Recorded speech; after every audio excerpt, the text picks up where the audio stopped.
masyarakat sipil sudah lama dikenal di Indonesia dengan sebutan berbeda. Ada masyarakat madani sebagai gambaran masyarakat ideal yang menjunjung tinggi norma, nilai-nilai, hukum, iman, dan ilmu. Ada juga masyarakat warga yang menekankan bahwa masyarakat yang ideal bersifat independen dan sangat membatasi keterlibatan negara dalam menjalani aktivitasnya. Tidak hanya istilah, dalam keseharian wujud masyarakat sipil pun sudah lama dikenal di tanah air. Sebut saja kegiatan sosial seperti rembuk desa, gotong royong, arisan, dan dapur umum untuk membantu korban bencana alam. Konsep masyarakat sipil terus berkembang dan menjadi perdebatan hangat. Pada awalnya, tokoh seperti Aristoteles dan Hegel melihatnya sebagai wujud tatanan kehidupan yang membaurkan pasar, negara, dan masyarakat dalam satu kesatuan. Lalu, tatanan ini mulai berubah seiring berjalannya perkembangan zaman. Jürgen Habermas lalu melihat terjadinya pemisahan dalam kesatuan itu.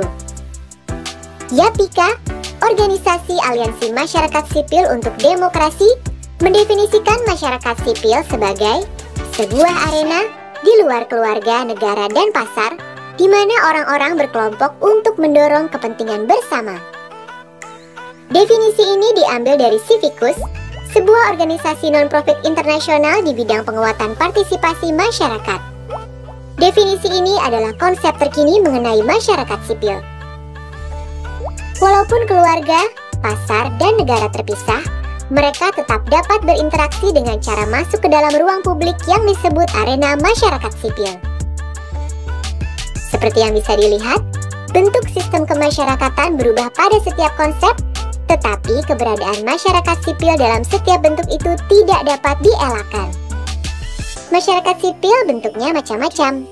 Misalnya, organisasi petani dan nelayan, yayasan dalam bidang kesehatan, lembaga swadaya masyarakat, organisasi non-pemerintah, organisasi hobi seperti klub pendaki gunung atau pengumpul perangko, bahkan sekelompok orang yang sedang beraksi merespon isu sosial politik. Penting bagi kita untuk menyadari potensi masyarakat sipil, bahwa keberadaannya sangat berpengaruh dalam kehidupan berdemokrasi. Keberadaan organisasi masyarakat sipil dibutuhkan agar sistem demokrasi di Indonesia berjalan menuju kondisi ideal.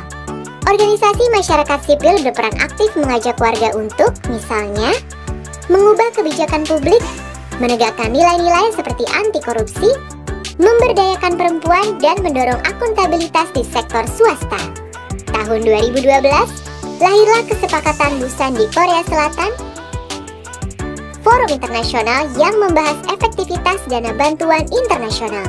Forum ini menghasilkan sebuah pengakuan tingkat internasional atas keberadaan masyarakat sipil dengan memandangnya bukan hanya sebagai alat pembangunan, tetapi juga tujuan akhir pembangunan itu sendiri.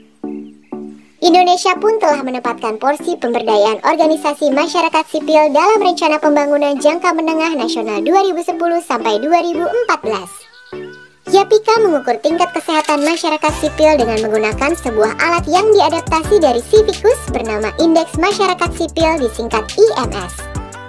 Pengukuran IMS tingkat nasional telah dimulai sejak tahun 2002 dan lokal sejak tahun 2004.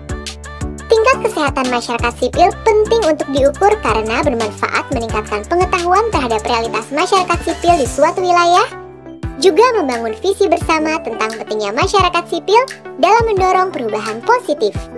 Tahun 2012, YAPIKA atas dukungan akses tahap 2 melakukan pengukuran IMS di 16 kabupaten dan kota di Provinsi Nusa Tenggara Timur, Nusa Tenggara Barat, Sulawesi Selatan, dan Sulawesi Tenggara. Ada 4 dimensi pengukuran: struktur, lingkungan, nilai, dan dampak. Hasil IMS 2012 banyak positifnya. Dalam dimensi struktur, hubungan antar aktor dalam masyarakat sipil semakin kuat. Menghidupkan kembali Posyandu, organisasi masyarakat sipil di tingkat desa sekarang aktif melakukan pengawasan pelayanan publik atau terlibat dalam musyawarah perencanaan pembangunan desa. Pada dimensi lingkungan, berbagai faktor luar yang mendukung perkembangan masyarakat sipil ditandai oleh dialog yang membaik dalam penyusunan indikator kemiskinan lokal, penyusunan perda, dan alokasi dana desa. Sedangkan faktor penghambatnya adalah terkait praktik kebebasan dan hak-hak dasar, di mana warga masih sulit mengakses dokumen seperti perda, anggaran pendapatan dan belanja daerah, dan informasi layanan publik.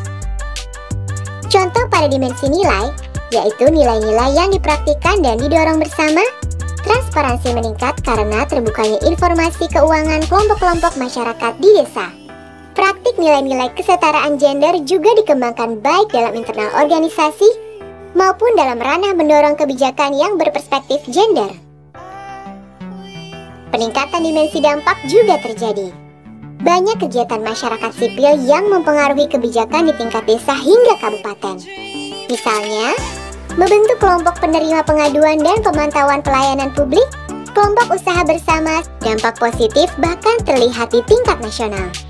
Upaya masyarakat sipil mendorong demokratisasi dalam berbagai aspek pembangunan, misalnya dalam rangka anti korupsi, mengawasi kerja parlemen, memperjuangkan kesejahteraan buruh, dan menentang peraturan yang mengekang sektor masyarakat sipil.